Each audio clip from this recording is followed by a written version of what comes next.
Welcome to astro time. మహజ్జాతకులు కార్యక్రమంలో రజనీకాంత్ గారి జాతకం ఎలా ఉండబోతుందో ఆస్ట్రాలజర్ హేమసుందర్ గారిని అడిగి తెలుసుకుందాము. సార్ నమస్కారం. నమస్తే అమ్మా. సార్, ఫిలిం ఇండస్ట్రీలో 50 సంవత్సరాల వరకు ఉన్న రజనీకాంత్ గారు ఇప్పుడు రేపు ఆయన తన పుట్టినరోజు 75 సంవత్సరాలు నిండుతున్నాయి. సో ఈయన జాతకం ఎలా ఉంది సార్? ఏమీ బ్యాక్గ్రౌండ్ లేని నుంచి వచ్చారు, ఫ్యామిలీ నుంచి తను. సో ఆయన సినీ ఇండస్ట్రీ జాతకం ఎలా ఉంది, ఇప్పుడు తనకున్న నెక్స్ట్ జాతకాలు ఎలా ఉండబోతున్నాయి, సో దాని గురించి ఏమైనా వివరించగలరా? చెప్తానమ్మా. ఇప్పుడు రజనీకాంత్ గారు డిసెంబర్ 12వ తారీఖుని 1950లో పుట్టారు. అంటే రేపు 12వ తారీఖుకి ఆయన ఖచ్చితంగా 75 సంవత్సరాలు నిండుతున్నాయి అన్నమాట. కాబట్టి అసలు సినిమా రంగానికి ఎలా వచ్చారు, జాతకంలో ఆ యోగం ఉంటే కదా. ఇప్పుడు మహర్జాతకులు అనే కార్యక్రమం మనం చేస్తున్నామంటే ఒక వ్యక్తి మహర్జాతకుడు ఎందుకు అవుతున్నాడంటే గ్రహాల కాంబినేషన్ చాలా ఉంది. మరి ఏ గ్రహాల వల్ల ఆయన పైకి వచ్చారనేది మనం చూడాలి. 0 నుంచి సూపర్ హీరో స్థాయికి ఎదిగాడు ఆయన. అవును. ఆయన బెంగళూరులో పుట్టారు. మనకు తెలిసిన సమాచారం, ఇది నెట్లో దొరికిన సమాచారం తీసాను నేను. అలా చూసుకున్నప్పుడు ఆయన జాతకంలో సింహలగ్నంలో పుట్టారు. ఆయన సింహలగ్నంలో పుట్టారు. ఇక్కడికి వచ్చేసరికి చంద్రుడు శ్రవణ నక్షత్రంలో ఉన్నాడు, 2వ పాదంలో ఉన్నాడు, అంటే మకర రాశి. ఇక లగ్నం సింహలగ్నం మకర రాశి. ఇక 2వ స్థానంలో శని కేతువులు ఉన్నారు. అది ధనస్థానంగా చెప్తాము, కుటుంబ స్థానంగా చెప్తాము, ఈ కాంబినేషన్ మన పరాశర పద్ధతిలో. తర్వాత 4వ స్థానంలో రవి ఉన్నాడు, వృశ్చిక రాశిలో రవి ఉన్నాడు. 5వ స్థానంలో శుక్రుడు బుధుడు కలిసి ఉన్నారు. తర్వాత 6వ స్థానంలో కుజుడు చంద్రుడు, చంద్రమంగళ యోగం అంటారు. కుజుడికి ఉచ్చ స్థానం మకరంలో, కుజుడు చంద్రుడు కలిసి 6వ స్థానంలో ఉన్నారు. గురువు కుంభరాశిలో ఉన్నారు. తర్వాత 8వ స్థానంలో రాహు ఉన్నాడు. ఇది ఆయన గ్రహాల పరిస్థితి. ప్రధానంగా ఏంటంటే ఆయన పుట్టింది శ్రవణ నక్షత్రం కాబట్టి, శ్రవణ నక్షత్రం అనగానే ఇది చంద్రుడికి సంబంధించిన నక్షత్రం అని చెప్పొచ్చు. కాబట్టి అంటే జాతకంలో ఒక కాలసర్ప యోగం అనేది ఆయనకు ఉంది. అది 2వ స్థానం నుంచి 2వ స్థానం కేతు ఉండటం కానీ, 8వ స్థానంలో రాహు ఉండటం కానీ, అది కాలసర్ప యోగం అంటాం, కాలసర్ప దోషం అని కూడా చెప్తూ ఉంటారు. సాధారణంగా దీన్ని ఏంటంటే దేశ పరిస్థితులకి కానీ వ్యక్తుల జాతకాలు వర్తించదు అంటారు, కానీ వర్తిస్తుంది, ఖచ్చితంగా వర్తిస్తుంది. కాకపోతే ఏంటంటే అపసవ్య కాలసర్ప దోషం అంటాం దీన్ని. ఓకే, అది ఆ యోగం ఉంది. ఇక మరి ఆయన పుట్టిన విధానంగా చూసుకుంటే గురువు కుంభరాశిలో ఉండటం వల్ల ఆయన చాలా కష్టాలు పడ్డారు. బాల్యంలో చిన్నప్పటి నుంచి చాలా కష్టాలు పడ్డారు. మరి ఆ తర్వాత చెడుగా ఉండే గ్రహాలంటూ ఆయనకి ఏమీ లేవు. ప్రధానంగా ఏంటంటే ఆయన సినిమా రంగంలోకి వచ్చిన టైంలో 1975 ఆ ప్రాంతంలోనే వచ్చారు ఆయన సినిమా రంగంలోకి. ఆ టైంలో ఈయనకి రాహు మహాదశ నడుస్తుంది. రాహు అంటే నీడ, మాయ. సినిమా రంగానికి సంబంధించింది ఏంటంటే ఖచ్చితంగా ఆ టైంలో రాహుదశ రావటం.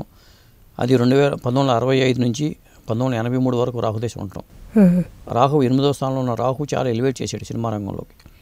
75లో ఉన్నప్పుడు ఏమవుతుందంటే రాహువులో బుధుడి అంతర్దశ 72 నుంచి 75 వరకు రాహులో బుధుడి అంతర్దశ నడిచింది.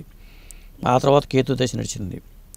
రాహుదశ అవడం అనేది ఆ టైంకి సినిమా రంగానికి ఎంటర్ అవ్వడానికి తీసుకొచ్చేసింది. సార్, మనిషి జీవితంలో ఈ గ్రహాల ప్రాముఖ్యత ఎంతవరకు చూపిస్తుంటుంది సార్? ఖచ్చితంగా గ్రహాలను బట్టే జీవితం ఉంటుంది. మన గృహమేమో వాస్తుని బట్టి ఉంటుంది, గ్రహమేమో మన జీవితాన్ని నడిపిస్తుందని చెప్పొచ్చు. ఒక మార్గదర్శిగా చెప్పిస్తుంది. అంటే 0 నుంచి ఉండే వ్యక్తి ఒక్కసారిగా ఎలాంటి బ్యాక్గ్రౌండ్ లేదు, మరి కండక్టర్గా బతికాడు ఆయన. బెంగళూరులో చాలా మురికి వాడల్లో అక్కడే తిరిగేవాడు. ఆ జీవిత చరిత్ర తెలిసిన వాళ్ళకి అందరికీ తెలుస్తుంది. అలాంటి వ్యక్తి ఇలా వచ్చాడు అంటే మరి ఆ గ్రహాల పరిస్థితులు బట్టి రావడం తప్పితే వేరే ఏమీ రాదు. మనం ఏదో కష్టపడి పైకి రావడం కాదు. గ్రహాల సపోర్ట్ లేకుండా అదృష్ట జాతకుడు అంటాం, మహర్జాతకులు అంటాం. గ్రహాల సపోర్ట్ లేకుండా ఆ స్థాయికి అయితే రారు. సార్, సినిమా రంగానికి రావాలంటే మరి ఏ గ్రహాలు తోడ్పడతాయి సార్? ఖచ్చితంగా చెప్పాలంటే కర్మకారకుడు శని. కర్మ అంటే మనం చేసే వృత్తి. జాతక చక్రంలో భృగునాడి ప్రకారం ఏంటంటే జాతక చక్రంలో శనిని బట్టి మనం చూడాల్సి వస్తుంది. ఇక్కడ మరి శని ఉన్న నక్షత్రం ఉత్తర ఫల్గుని నక్షత్రంలో శని ఉన్నారు, కేతువుతో కలిసి ఉన్నారు. ఇక్కడ ఏమవుతుందంటే ఆయన జాతకంలో ఈ శనికి చంద్రుడు, కళలకారకుడైన చంద్రుడితో కనెక్షన్ ఉంది. కళలకారకుడు చంద్రుడితో ఎప్పుడైనా శనికి కనెక్షన్ ఉన్నప్పుడు అది కళారంగం వైపు తీసుకెళ్తారు. శుక్రుడితో కానీ శనితో కానీ కనెక్షన్స్ కంపల్సరీగా ఉండాలి. అది ఆయన జాతకంలో ఉంది. తర్వాత అప్పుడున్న గ్రహ పరిస్థితులు కానీ 1975-74 ఆ టైంలో గోచారంలో ఉన్న గ్రహ పరిస్థితులన్నీ కూడా ఆయన తీసుకొచ్చినాయి. చెప్పాక రాహు మహాదశని, రాహు తోడ్పాటు ఉంటే తప్ప సినిమా రంగంలో రాణించలేరు. అది 100% వాస్తవం. ఇంకా చెప్పాలంటే బుధ శుక్ర యోగం ఒకటి మంచిగా ఉంది. సినిమా రంగానికి కారణం నేను భృగునాడిలో ఎప్పుడు చెబుతూ ఉంటాను, జాతక గురువుతో గోచారంలో ఉండే శనికి కనెక్షన్ అయినప్పుడు 159 కాంబినేషన్ అంటాం, కోణాలు అంటాం. ఆ కనెక్షన్ వచ్చినప్పుడు ఆటోమేటిక్గా వృత్తిపరంగా ఒక మార్గాన్ని చూపిస్తాడు శని. గురువు మార్గదర్శిగా శనిని పంపిస్తాడు. అంటే మన ప్రొఫెషన్ ఎంచుకునేటప్పుడు ఆయనకి ఏం జరిగిందంటే 1973 ప్రాంతంలోనే శని మిథున రాశిలోకి వచ్చాడు. మిథున రాశిలోకి శని వచ్చినప్పుడు మిథున రాశి నుంచి మన కుంభరాశి 9వ రాశి అవుతుంది. జాతకంలో 9వ రాశిలో అయిన కుంభంలో గురువు ఉన్నాడు. 159 కాంబినేషన్ చెప్తూ ఉంటాను నేను ఎప్పుడు కూడా, కోణాలని చెప్తూ ఉంటాం. ఈ గురువుతో ఆ శని కనెక్ట్ అయినప్పుడు ఆటోమేటిక్గా శని ఒక రాశిలో 2.5 సంవత్సరాలు ఉంటాడు. అప్పటి నుంచి దాదాపు 1975-76 వరకు కూడా శని మిథునంలోనే ఉన్నాడు. ఖచ్చితంగా ఆ టైంలో ఈ ఫీల్డ్కి తీసుకొచ్చాడని చెప్పొచ్చు. ఆ తర్వాత కర్కాటక రాశిలోకి వచ్చి అక్కడి నుంచి సప్తమ దృష్టితో మళ్ళీ చంద్ర కుజులతో కనెక్ట్ అయ్యాడు. అది ఒకటి. సార్, మరి సినీ రంగానికి రావడానికి ఆయనకు జాతకాలు అనుకూలంగా ఉన్నాయి కాబట్టి సినీ రంగానికి వచ్చారు. మరి ఆయన జాతకంలో రాజకీయం అనేది లేదా సార్? ఎందుకంటే ఆయన రాజకీయంలో కొద్దాం అనుకున్నారు కానీ బట్ అది మధ్యలోనే ఫెయిల్ అయిపోయింది. సో ఆ టైంలో ఆయన గ్రహాలు ఎలా ఉన్నాయి సార్? అంటే రాజకీయంలో రావాలంటే శని గ్రహానికి కర్మకారకుడికి వృత్తికారకుడికి రవితో సంబంధం కానీ రవి రాశులతో సంబంధం కానీ ఉండాలి. మరి ఆయనకి రవితో సంబంధం ఉందా అంటే లేదు. ఓకే. రవి వృశ్చిక రాశిలో ఉన్నాడు. రవి రాశులతో సంబంధం ఉందా అంటే లేదు. కాబట్టి అవకాశమే లేదు. అది రాజకీయాలకు వచ్చినా ఆయన ఫెయిల్ అయ్యేవాళ్ళు. సినిమా రంగానికిలో రాణించడానికి కారణం ఏంటంటే ప్రధానంగా మాస్ హీరో. సూపర్ స్టార్ అంటేనే మాస్ హీరో. మాస్ హీరోగా దోహదపడిన అంశాలు ఏంటంటే కుజుడు చాలా ఉచ్చులో ఉన్నాడు. అంటే భాగ్యాధిపతి ఉచ్చులో ఉన్నాడు. మకర రాశి అంటే ఉచ్చస్థానం, అది ఉచ్చులో ఉన్నట్టు కాబట్టి చంద్రమంగళ యోగంలో ఉన్నాడు. ఆ చంద్రమంగళ యోగంలో ఉన్న ఆ కాంబినేషను కర్మకారకుడు శనితో కనెక్ట్ అయి ఉంది. ఆయన మాస్ హీరోగా నిలబడటానికి ప్రధానమైన కారణం ఒక విధంగా చెప్పాలంటే 6వ స్థానం అని చెప్పొచ్చు. కాబట్టి అక్కడ ఆ కాంబినేషన్ కూడా హెల్ప్ అయింది ఆయనకి. సార్, మనం సినీ రంగము ఓకే, ఈయనకు రాజకీయం వదిలే, కానీ మధ్యలో ఈయన ఆధ్యాత్మికంగా కూడా మారిపోయారు సార్. దానికి కారణం ఏంటి? దానికి కారణం ఏంటంటే సాధారణంగా నాస్తికుడు, ఒకప్పుడు నాస్తికుడిగా ఉన్నవాడు తర్వాత ఆధ్యాత్మికవాదిగా మారాలన్న కేతువు మోక్షకారకుడు, శని కర్మకారకుడు. శని కేతువులు కలిసి ఉన్న వాళ్ళకి ఆధ్యాత్మిక జీవితం ఉంటుంది. మీరు యోగులు, మహర్షులు, అరవింద యోగులు కానీ, షిరిడి సాయి కానీ, లేకపోతే సత్యసాయి బాబా కానీ, ఇలాంటి వాళ్ళు ఎవరికైనా సరే శని కేతువుల కాంబినేషన్ ఉంటుంది. ఈయనకి శని కేతువులు కలిసి ఉన్నారని చెప్పాను నేను. సింహరాశి అలా 2వ స్థానంలో శని కేతువులు కలిసి ఉన్నారని చెప్పాను. ఆ శని కేతువుల కలయికే ఈయనకి వైరాగ్యం భావన ఉంటుంది. అప్పుడప్పుడు హిమాలయాలకు వెళ్ళడానికి కారణం కూడా ఆ శనికేతుల కలయిక. ఒక సినిమా కూడా తీశారు తను, బాబా అనే సినిమా, మహావతార్ బాబాజీ. కారణం ఇది.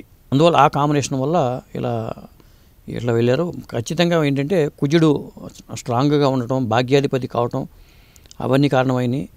ఇప్పుడు మరి ఆ మధ్యకాలంలో ఆయన అనారోగ్య పాలవడం కానీ ఏళ్ళు నడిచింది. దాదాపు మకర రాశి అంటే ఏళ్ళు నడిచి వెళ్ళిపోయింది. ఆ మధ్యలో చాలా వార్తలు వచ్చాయి, తను ఇంకా ఉండరు అని కూడా అన్న వార్తలు. అవన్నీ జరిగినాయి. ఆ బ్యాడ్ పీరియడ్ అంతా జరిగింది.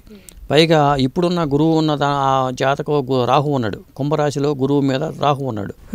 ఇప్పుడు కూడా చాలా జాగ్రత్తగా ఉండాలి ఆయన.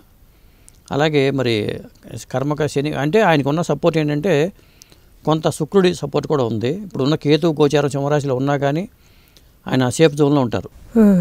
చాలా విధంగా చెప్పాలంటే ఆయన ఒకప్పుడే చాలా ఇబ్బందికర పరిస్థితిని ఎదుర్కొన్నారు. అవన్నీ దాటి ముందుకెళ్ళిపోయారని చెప్పొచ్చు. సార్, ఇప్పుడు ఈ 75 సంవత్సరాల తర్వాత ఆయన జాతకం ఎలా ఉండబోతుంది సార్?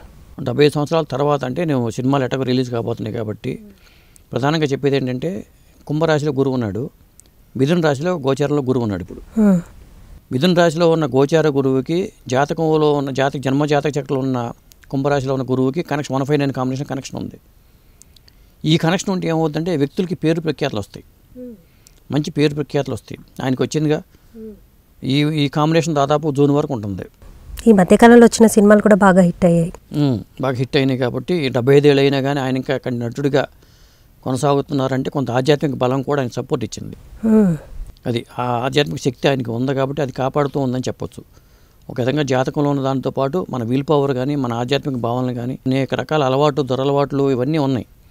అయినా సరే మంచి కాంబినేషన్స్ ఆయన మంచి మార్గం వైపు నడిపించిందని చెప్పొచ్చు. ముఖ్యంగా వైఫ్ చాలా తెలివైన వైఫ్ అంటే శుక్రుడిని చెప్తాం మనం కారకత్వాల్లో. శుక్రుడు బుధుడితో ఉన్నాడు, బుధుడు తెలివితేటలు. శుక్రుడు బుధుడితో ఉన్నప్పుడు గురువు స్థానం, గురువు ఇంట్లో వీళ్ళు ఉన్నారు ఇద్దరు కలిపి ధనుసు రాశిలో. వైఫ్ చాలా తెలివైన వ్యక్తిగా చెప్తుంది. వైఫ్ చాలా వరకు గైడ్ చేసింది ఆయన్ని. లేకపోతే ఆయన జీవితం ఎప్పుడో గాడి తప్పేది. ఓకే. ఈ కాంబినేషన్స్ అన్నీ ఆయన జాతకంలో ఉన్నాయని చెప్పొచ్చు. సార్, రజనీకాంత్ గారి జాతకంలో ఉన్న యోగాలు ఏంటి సార్? దాని యొక్క ప్రాముఖ్యతలు ఏంటి? ఇప్పుడు ఏ జాతకుడికైనా యోగం ఉంటేనే మనకు భోగం లభిస్తుంది. అలాంటి అద్భుతమైన యోగాలు ఆయన జాతకంలో ఉన్నాయి. ప్రధానంగా నేను చెప్పేది ఏంటంటే, నేను ఎప్పుడు చెప్తూ ఉంటాను, అఖండ సామ్రాజ్య యోగం అని ఒకటి ఉంది. అఖండ సామ్రాజ్య యోగం అది కొంతమందికి రేరుగా వచ్చే యోగం అని చెప్పొచ్చు. అఖండ సామ్రాజ్య యోగం ఆయనకి అద్భుతంగా ఉంది. ఇక ఆయన జాతకంలో అఖండ సామ్రాజ్యం యోగం ఉందన్న కదా, అది చాలా తక్కువ మందికి మాత్రం ఉంటుంది. మహర్జాతకులు అవుతున్నారంటే ఆ యోగం ఉన్న వ్యక్తులు మాత్రం అవుతారు. ప్రధానంగా ఏంటంటే, జాతకంలో ఇప్పుడు లగ్నం నుంచి 2, 5, 9, 11 స్థానాల్లో గురు రాశులు ఉండాలి. ఆయన సింహలగ్నం అయింది. పంచమ స్థానం గురువు అధిపతి, ధనుసుకి అధిపతి గురువు సింహలగ్నం వాళ్ళకి. అలా చూసుకున్నప్పుడు మరి పంచమ స్థానం కనెక్ట్ అయిపోయింది. అలాగే మరి ఆ కేంద్రంలో గురువు ఉండటం కానీ, అక్కడ సప్తమం దానికి లగ్నం సింహలగ్నం నుంచి సప్తమ స్థానంలో కుంభంలో గురువు ఉండటం కానీ, ఇవన్నీ కూడా అఖండ సామ్రాజ్య యోగం. దీని మీద సపరేట్గా ఒక వీడియో కూడా నేను చేస్తాను. రజనీకాంత్ గారి జాతకంలో అఖండ సామ్రాజ్య యోగం ఉంది. నరేంద్ర మోడీ గారి జాతకంలో అఖండ సామ్రాజ్య యోగం ఉంది. చాలామంది జాతకాలు నేను చూశాను. బాలకృష్ణ గారి జాతకంలో అఖండ సామ్రాజ్య యోగం ఉంది. ఎవరైతే అఖండ సామ్రాజ్య యోగంలో ఇక్కడ 3 దశలు ఉంటాయి. ప్రధానంగా ఏంటంటే 5వ ఇల్లు, 11వ ఇల్లు, 9వ ఇల్లు, 2వ ఇల్లు. అంటే 2వ ఇల్లు మన ధనస్థానం. 2వ ఇంట్లో అఖండ సామ్రాజ్య యోగం వర్తిస్తే ఏమవుతుందంటే, అది ఆర్థిక పెట్టుబడులను సూచిస్తుంది. ఇక 9వ ఇంటి అంటే ఆధ్యాత్మిక భావన చూపిస్తుంది. ఇక 11వ ఇల్లు ఏంటంటే ఆ వ్యక్తి అనేక విజయాలు సాధిస్తాడని చెప్తుంది. 5వ ఇల్లు ఏంటంటే మన పిల్లలు, సంతానం. 5వ స్థానం సంతాన స్థానం కాబట్టి ఇలాంటి భావాలు మనం డీటెయిల్గా మరో వీడియోలు తెలుసుకుందాం. ఈయనకి అంటే ఈ 4 భావాల్లో ఉన్నాయనుకోండి, ఇక అది అడ్డుకోవడానికి మనకి అడ్డుకోలేం కూడా. ఒక భావంలో ఉంటే వేరు, 2 భావాల్లో ఉంటే వేరు, 3 భావాల్లో ఉంటే వేరు. 3 స్థానాలు ఎఫెక్ట్ అయిపోయినాయి అనుకోండి, ఇక ఆయన పట్టుకోలేము. తిరుగులేని జాతకం అని చెప్పొచ్చు. ఇట్లా రజనీకాంత్ గారి జాతకంలో అఖండ సామ్రాజ్య యోగం ఒకటి ఉంది. ఇందాక మీకు చెప్పా చంద్రమంగళ యోగం ఉందని. అది చాలా బలమైన యోగం. అంటే చంద్రుడికి అది ఒక విధంగా చెప్పాలంటే శత్రుస్థానం అయినా కానీ మకరం, చంద్రుడికి శత్రువులు లేరు. శనికి మాత్రం చంద్రుడి శత్రువు. ఎందుకంటే శనికి రవి అంటే పడదు కాబట్టి, రవికి కుమారుడిగా మనం శనిని చెప్తూ ఉంటాం, తండ్రి కొడుకులు పడదని చెప్తూ ఉంటాం. మరి రవిను చంద్రుడు భార్యాభర్తగా చెప్తూ ఉంటాం కాబట్టి, తండ్రితో తేడా వచ్చినప్పుడు భార్యతో కూడా తేడా వస్తుంది కాబట్టి శనికి చంద్రుడు అంటే కూడా ఇష్టం ఉండదు. కానీ మకర రాశిలో ఉన్నప్పుడు యోగంలో ఉన్నాడు. కుజుడు చంద్రుడు కలిసి యోగంలో ఉన్నారు. అది అద్భుతమైన చంద్రమంగళ యోగం. భాగ్యాధిపతి చెప్పాలంటే అది భాగ్యస్థానం చాలా స్ట్రాంగ్గా ఉంది. పైగా కర్మకారకు శనితో అది ఉచ్చ స్థానం కనెక్ట్ అయ్యి ఉంది కాబట్టి మాస్ హీరోగా అంత పెద్ద పేరు ప్రఖ్యాతులు రావడానికి కూడా కారణం అని చెప్పొచ్చు. సో ఇదండి రజనీకాంత్ గారి జాతకం.